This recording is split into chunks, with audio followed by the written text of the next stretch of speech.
Respect is one of the most powerful currencies in life, yet it's fragile, earned slowly, and lost in an instant. We often look outward, blaming others for the lack of respect we receive. But what if the problem lies within? What if certain habits quietly sabotage the way people see you before you even say a word? In a world full of noise and distraction, respect isn't shouted, it's felt. It's in the way you carry yourself, in the choices you make, in the habits you build. Modern Stoicism teaches us that true respect starts with self-mastery. It begins the moment you recognize the habits that repel respect and choose to stop them. Today, we'll explore 7 terrible habits that instantly make people disrespect you. These are the silent killers of your reputation and your influence. Stop these now, before they cost you more than you realize. 1. Speaking too much, saying too little. Seneca once observed, "Speech that's too fast shows a lack of control." But it's not just speed, it's excess that dilutes your presence. When you speak too often, without direction or depth, your words begin to weigh less. People start to hear noise instead of meaning. It becomes clear that you're not speaking to connect, you're speaking to be noticed. And ironically, the more you speak to be seen, the more invisible you become. Words, like any resource, lose power when overused. Think of them as currency. When you flood the market, inflation happens, and no one takes your message seriously. But when you speak with restraint, with clarity, with deliberate thought, you command attention. You make people lean in, not lean away. The Stoic doesn't speak to impress. He speaks to express, when expression is necessary. He isn't silent out of fear, but out of strength. He knows that real power lies not in dominating a room with noise, but in mastering the moment with substance. People instinctively respect those who choose their words with the precision of a swordsman. Every sentence becomes a strike, measured, clean, purposeful. In a world addicted to noise, clarity is magnetic, brevity becomes power, and silence becomes presence. 2. Seeking constant validation. There is nothing that erodes your dignity faster than the need for constant approval. The craving to be validated by others is a quiet admission that you don't yet trust your own voice. And in that gap, between how you see yourself and how others see you, your peace is held hostage. Marcus Aurelius wrote, "It never ceases to amaze me. We all love ourselves more than other people, but care more about their opinion than our own." The irony is painful. We neglect our own wisdom, our own values, and bend to the shifting judgments of strangers. The moment you begin to shape your actions for applause, you cease to act with integrity and begin to perform. People can sense it. They may not say it aloud, but they feel when someone is insecure, when someone needs to be liked. And the tragedy is this: the more you chase validation, the less you receive it. Because people don't respect neediness. They respect certainty, confidence, self-trust. The Stoic doesn't wait to be told he is worthy. He already knows he is. Not from arrogance, but from alignment. He asks, "Am I living by reason? Am I aligned with my principles?" If the answer is yes, he proceeds. If the world claps, fine. If it stays silent, even better. Because the reward of acting with integrity isn't attention, it's freedom. 3. Complaining about everything. Complaining is a confession, one that tells the world you are powerless. It reveals a mindset that looks outward for blame instead of inward for strength. And the more you complain, the more people silently step away, not because they don't care, but because they know you've surrendered your authority. The Stoics understood this well. Life is filled with discomforts, irritations, unfair moments. But how you respond to those moments defines whether you are respected or dismissed. Epictetus said, Don't explain your philosophy, embody it. And yet many explain endlessly through their complaints. They explain how unfair things are, how tired they are, how the world keeps wronging them. But here's the truth. No one respects the person who makes excuses louder than progress. People admire those who carry burdens with quiet strength, who meet hardship not with whining, but with wisdom, not with panic, but with poise.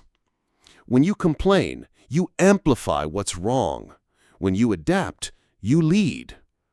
The Stoic sees adversity not as an attack, but as a test.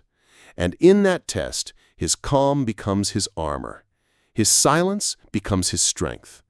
His focus on what can be done, not what should have been, becomes his signature. So next time you're tempted to complain, remember, people don't follow noise. They follow example. 4. Disrespecting yourself. You teach people how to treat you by how you treat yourself. If your habits show neglect, if your posture radiates defeat, if your lifestyle screams disorder, then you silently give others permission to do the same. Why should anyone respect you if you don't respect you? The Stoics believed the first battlefield is within. They trained their bodies and minds not to impress, but to remain unshaken in a chaotic world. Marcus Aurelius didn't just rule Rome, he ruled himself. He woke early, disciplined his appetite, guarded his time, because every act of self-respect echoes outward, and every compromise whispers to the world, I am not ready. Neglect isn't neutral. When you overindulge, procrastinate, or break your word to yourself, it doesn't just affect your health, it affects your aura. People feel it. They see it in your eyes, your energy, your presence. And once they see that you tolerate weakness in yourself, they begin to mirror that same disregard back to you. But the opposite is also true. When you train, groom, show up on time, speak with clarity, and live in alignment with your values, people notice, not because you told them, but because you showed them. Self-respect is not about perfection, it's about pattern. The pattern of choosing discipline over indulgence, order over chaos, principle over pleasure. That quiet pattern builds a kind of dignity that no one can take from you and everyone is forced to acknowledge. 5. Gossiping and tearing others down. Nothing damages your credibility faster than the habit of tearing others down behind their backs. Gossip may feel powerful in the moment. It gives you attention, a false sense of superiority. But the cost is steep, because the very people who laugh with you begin to wonder what you say about them when they're not around. Seneca warned us, he who talks about others will talk about you. Gossip is a double-edged sword. It always comes back. But more than that, it reveals something deeper: insecurity. The need to shrink others to feel taller is the hallmark of someone who hasn't done the inner work. A Stoic doesn't lower others to raise himself. He rises by rising. Gossip is emotional laziness. It's easier to point at flaws than to build virtue. But every time you speak with cruelty, every time you laugh at someone's failure, you chip away at your own character, and others see it, even if they say nothing. The Stoic path demands a higher code, one of restraint, one of compassion, one where your words reflect discipline, not disdain, where your silence protects dignity, not just yours, but theirs too. People respect those who choose integrity over influence, those who protect the reputations of others, especially when they could easily destroy them. And in a world quick to mock and slow to uplift, choosing to speak well, or not at all, makes you stand out like a pillar in the storm. 6. Being easily triggered. When you're easily provoked, you hand over your power to anyone with a bad attitude or careless words. To be triggered by every slight, every insult, Every inconvenience is to become a puppet of the outside world, and those who lack control over themselves rarely command respect from others. The Stoics made this clear. If someone succeeds in provoking you, realize that your mind is complicit in the provocation, said Epictetus. It's not the traffic, the rude comment, or the mistake that weakens you. It's your reaction. And when people see that your emotions are unstable, that your peace is fragile, they stop taking you seriously, not because you're weak, but because you haven't learned how to stand still in a storm. Anger is not strength. Overreaction is not power. The truly strong remain composed, not because they feel nothing, but because they've trained themselves to pause, reflect, and act with intention. They understand the louder your emotions, the quieter your judgment. The more reactive you are, the more easily controlled you become.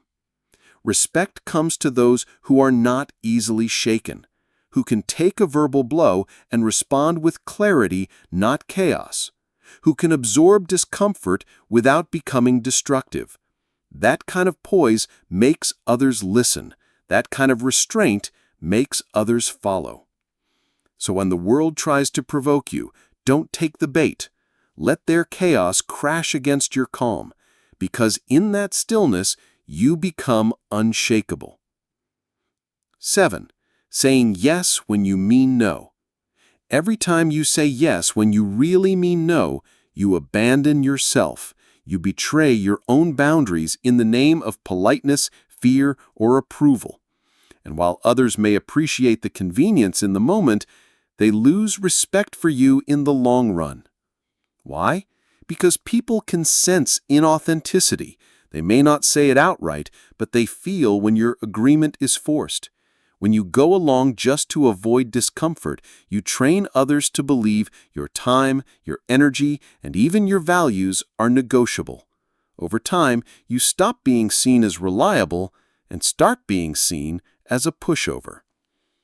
The Stoics valued alignment above approval. They understood that integrity isn't about pleasing everyone, it's about being whole. Marcus Aurelius wrote, "If it is not right, do not do it. If it is not true, do not say it." That includes false agreements. That includes dishonest yeses. Saying no doesn't make you rude. It makes you rooted. It tells others, my time matters, my peace matters, my principles matter.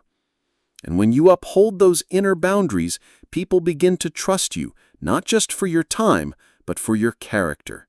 They see that you don't bend under pressure, that your words mean something, that you live by values, not vibes. You don't need to explain. You don't need to over-apologize. Just be firm, be kind, be clear. Because when your no is respected, so is your yes. Respect isn't given. It's earned through your habits, your energy, and the standards you live by. It's not about being loud. It's about being solid. These terrible habits don't just make others lose respect for you. They make you lose respect for yourself. Because deep down, you know when you're out of alignment. You know when you're chasing approval, when you're overreacting, when you're shrinking yourself to fit places you've outgrown. But the moment you stop, the moment you cut off these habits and return to your center, everything changes. You stop demanding respect and start commanding it, quietly, without effort, just by being who you are. That's the essence of Stoicism, to lead yourself first, to master what's in your control, your mind, your reactions, your choices, and to let everything else fall away. If this message resonated, don't just think about it, live it. Start with one habit today. Build your discipline in silence, and let your presence speak for itself. Subscribe for more Stoic wisdom to sharpen your thinking, elevate your mindset, and rise above the noise. The world doesn't need more noise. It needs more strength. Quiet, steady, unshakable strength.